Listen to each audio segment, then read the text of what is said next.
One of the primary purposes of pass rush, the primary fundamentals, is to get on the edge of the blocker and to work your way around him. We teach our players that we cannot run into the blocker head on. We cannot block ourselves, and that's what you're doing when you do that. We try to get on the edge. We know we can't run over the blockers and put cleat marks on their chest in this league, and I don't think in any league, so we try to work the edges in everything we do. Now, to get around an offensive blocker, you've got to get your pads, your shoulder pads, and your hips turned. To emphasize that, what really happens is that there's a foot shuffle in there, or there's a foot crossover as you work around the guy as you're jetting up the field of the quarterback. We work this every day to get the feel of it. Our demo man, Tony Williams, is going to show you how we go right, left, around these 4 Gilman pop-up dummies. We use the Gilman pop-ups for a lot of things on defense, especially in the pass rush work. Now, the key here is the footwork. He's going to reach like he's reaching against that blocker, and he's going to get himself bind. He's trying to get perpendicular to the blocker's pads. If his shoulder pads are perpendicular to the blocker's pads, then he's ready to make a move. If he makes his move in front of the blocker, they react to it and stop him. So this is what Tony is demonstrating. Out away, good footwork, reach it out there, get the pads turned, get the hips turned, get on the edge of the blocker so you got a chance to make a move. Very good. Now, to emphasize this, the movement of the feet, and the fact that we do shuffle by a guy when we rush, we're going to go all the way around the dummy this time. You can work this with your guys. You can have 4 of them going at once if you have 4 dummies.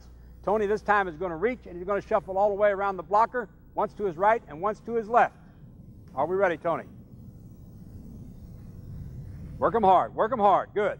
That's just an exaggeration. That away. Good. Thank you. Of what really happens. Now, sometimes in a rush, you'll notice if you watch film, like all the films I've seen, sometimes a rusher actually crosses over. There's nothing wrong with that. He's trying to get his pads turned to get by and get skinny on the offensive blocker. So sometimes we do this drill as a change-up where Tony is actually going to cross his feet over as he works around the dummy rather than just shuffle, because that happens in the rush sometimes.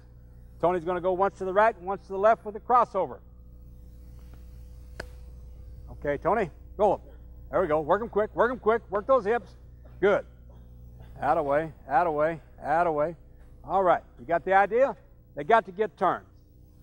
A second important fundamental is the fact that once we get on the edge of that blocker, like we just demonstrated in the shuffle drill and the turn drill, is when we get by him, we must sink the inside hip, and we must point the toe of the inside foot at the quarterback so that we go as tight as possible around the blocker.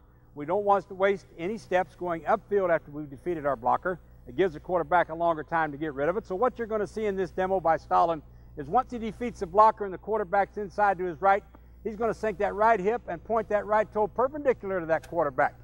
If he's defeated a left guard or a left tackle and the quarterback's in there when he comes to the next dummy, he's going to sink that left hip and point that left foot at the quarterback to make it as flat as possible, as tight to the offensive blocker as possible, sinking the hip and accelerating through the block. Stalin will demonstrate this coming up right, left, or whichever direction he starts with. Good. Point that toe, sink that hip, and point that toe.